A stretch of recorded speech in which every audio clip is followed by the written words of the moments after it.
संसद सिंध मामले में दिल्ली पुलिस स्पेशल सेल लगातार छापेमारी और जांच कर रही है। पुलिस एक तार जोड़ सच का पर्दाफाश करने में जुटी है। इस बीच पुलिस को एक बड़ी कामयाबी भी मिली है। आरोपियों के फोन साजिश की बू, 4 फोन बरामद, एक की बरामदगी का इंतजार। फोन से साजिश की बू के बारे में आपको बताएं, इससे पहले इन तस्वीरों को देखिए। लखनऊ में सागर के ठिकानों पर स्पेशल सेल ने तलाशी ली। पुलिस सागर को लेकर उस दुकान पर पहुंची जहां पर उसने जूता खरीदा था।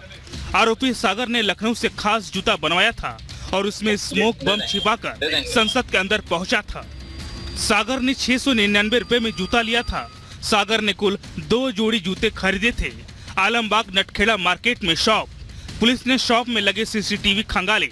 शॉप में लगे सीसीटीवी की डीवीआर भी कब्जे में ली। जांच के बीच अभी सभी आरोपियों के लिखित बयान दर्ज हो रहे हैं। आरोपियों से अलग अलग पूछताछ जारी है। सूत्रों के मुताबिक आरोपियों ने अभी तक कई बार अपने बयान भी बदले हैं। पुलिस सभी के बयानों का मिलान करने की कोशिश कर रही है। मोबाइल खाक, खोलेंगे राज। पुलिस ने 4 फोन बरामद किए हैं। हालांकि एक फोन की बरामदगी की अभी भी इंतजार है, जो काफी अहम है। जो फोन बरामद किए गए हैं वो जले हुए हैं। ऐसे में सवाल ये कि आखिर मोबाइल में ऐसा क्या था? मोबाइल में ऐसे कौन से बड़े राज थे? कौन बड़ा चेहरा था जो मोबाइल से बेनकाब हो जाता? अब जला मोबाइल क्या बोलेगा और संसद हमले का राज खोलेगा? हालांकि पुलिस को फिलहाल 5वें फोन यानी ललित का फोन भी आखिरी उम्मीद है। इस बीच लोकसभा में कांग्रेस नेता अधीर रंजन चौधरी ने लोकसभा अध्यक्ष को पत्र लिखा है और जिन कारणों से हाल में 13 सदस्यों को निलंबित किया गया है उस पर दोबारा गौर कर विपक्षी सांसदों का निलंबन रद्द करने का आग्रह किया है। Bureau report, Republic Bharat. यहाँ पर संसद सुरक्षा में सेंधमारी का ये पूरा मामला, जहां पर अब पुलिस की जो जांच है वो लगातार बहुत तेजी के साथ आगे बढ़ रही है, क्योंकि पुलिस ने 4 फोन भी बरामद कर लिए हैं और पुलिस ने जिस तरीके से 4 फोन बरामद किए हैं उसके बाद अब इनके डेटा को रिकवर करने की कोशिश की जाएगी, क्योंकि स्पेशल सेल लगातार छापेमारी अभियान को अंजाम दे रही है। लखनऊ में सागर के ठिकानों पर भी स्पेशल सेल ने सागर से जुड़े ठिकानों पर तलाशी ली है। पुलिस से सागर को लेकर उस दुकान पर पहुंची है जहां से उसमें जूता खरीदा था। आरोपी सागर ने लखनऊ से खराब जूता बनवाया था और उसमें स्मोक बम छिपाकर संसद के अंदर वो पहुंचा था। इसके अलावा महाराष्ट्र के लातूर में आरोपी अमोल शिंदे से जुड़े ठिकानों पर भी छापेमारी की गई। राजस्थान के डिडवाना कनेक्शन भी सामने आ रहा है। पूरी वारदात का मास्टरमाइंड ललित डिडवाना पहुंचा था, जहां पर पुलिस सुराग तलाश रही है।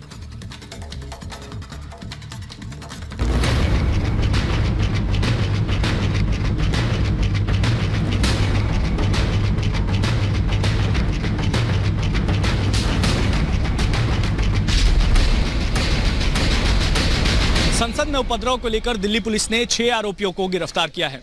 आपको बता दें, यही प्रश्न चिन्ह इन्वेस्टिगेशन टीम के लिए सबसे बड़ा गुत्थी बना हुआ है। पुलिस लगातार 6 आरोपियों से पूछताछ कर रही है और पूछताछ जितनी ज्यादा हो रही है, शक उतना ही ज्यादा गहरा होते जा रहा है। ऐसा लग रहा है कि पूरे गेम का मास्टरमाइंड कोई और ही है। अभी तक की जांच में पुलिस किसी नतीजे पर नहीं पहुंच पा रही है। जितना पुलिस संसद की सुरक्षा में चूक की इस गुत्थी को सुलझाने की कोशिश कर रही है, उतना ज्यादा ये मामला उलझता जा रहा है। 13 दिसंबर को जब संसद में अराजकता फैलाने की कोशिश की गई, तो फौरन वहां तैनात सुरक्षा कर्मियों ने संसद के अंदर से मनोरंजन और सागर को धर दबोचा और बाहर से नीलम और अमोल को अपने शिकंजे में ले लिया। जिसके बाद इतना तो पुलिस को साफ था कि अब इस घटना के मास्टरमाइंड तक पहुंचना टेढ़ी खीर नहीं। सागर, मनोरंजन, नीलम और अमोल से लगातार अलग अलग जांच एजेंसियों ने कई हथकंडे अपनाकर पूछताछ की। पूरी साजिश का सच उगलवाने की कोशिश जारी है, लेकिन ये वो मोहरे हैं जो अपने आका के निर्देशन पर सिर्फ अराजकता फैलाने निकल लिए थे। दिल्ली पुलिस की स्पेशल सेल के सूत्रों के मुताबिक इन आरोपियों में 2 से 3 आरोपी ऐसे हैं जिनकी मानसिक स्थिति ज्यादा मजबूत नहीं है, वो किसी की विचारधारा से प्रभावित है। इनसे पूछताछ के बाद शक जाहिर हो रहा है कि आरोपियों का ब्रेन वॉश किया गया था, क्योंकि इन आरोपियों की विचारधारा में विरोधाभास लग रहा है। पता चल रहा है कि सोशल मीडिया के माध्यम से उनका ब्रेन वॉश करने का काम किया गया है। संसद के अंदर और बाहर से गिरफ्तार किए गए इन आरोपियों से पूछताछ में ये सामने आया कि ललित झा इस पूरे गेम प्लान की सबसे अहम कड़ी है। पुलिस ने 2 दिन तक ललित की तलाश में रात और दिन एक कर दिए, अलग अलग राज्यों का चप्पा चप्पा छान मारा। स्पेशल सेल की 2 टीमों का खास गठन ललित झा को पकड़ने के लिए किया गया। पुलिस ने ललित की लोकेशन को ट्रेस किया और उसकी आखिरी लोकेशन तब नीमराना में पाई गई, लेकिन ललित वहां से भी पुलिस को चकमा देकर फरार हो गया। ललित झा ही वो आरोपी है जो कि संसद के बाहर इस पूरी घटना का वीडियो रिकॉर्डिंग कर रहा था और इसी के पास उन चारों के मोबाइल भी थे। ललित झा की ही चालाकी थी कि चारों आरोपी अपने मोबाइल बिना लिए ही संसद के अंदर घुसे थे और जब ललित झा को यह लगा कि कुछ भी सही नहीं चल रहा तो वो वहां से चारों के मोबाइल लेकर के फरार हो गया। ललित के पास मौजूद मोबाइल इस जांच में वो कड़ी साबित हो सकते हैं जो संसद में सेंधमारी का पूरा प्लान डिकोड कर सकते हैं, क्योंकि पुलिस को शक है कि आरोपियों के फोन में ही पूरा का पूरा प्लान हो सकता है। ये फोन ही साजिश के आका तक पहुंचा सकते हैं। फोन में वो चैट मिल सकती है जिनसे पूरी गुत्थी सुलझ सकती है। आरोपियों की कॉल सीडीआर बता सकती है कि इस घटना को अंजाम देने से पहले कहां-कहां बात हुआ करती थी और कौन-कौन लोकतंत्र के मंदिर के खिलाफ की गई साजिश का हिस्सा है। हालांकि ललित सरेंडर कर चुका है, लेकिन इसके बाद भी अभी तक वो राज नहीं खुल पाया है जिसके कारण ये घटना हुई।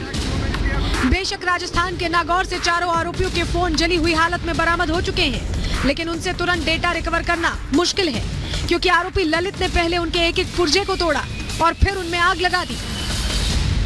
ललित का फोन अब तक पुलिस के हाथ नहीं लगा है। ललित का फोन ही पुलिस के लिए आखिरी उम्मीद है। ललित का फोन ही इस केस की पूरी पिक्चर क्लियर कर सकता है।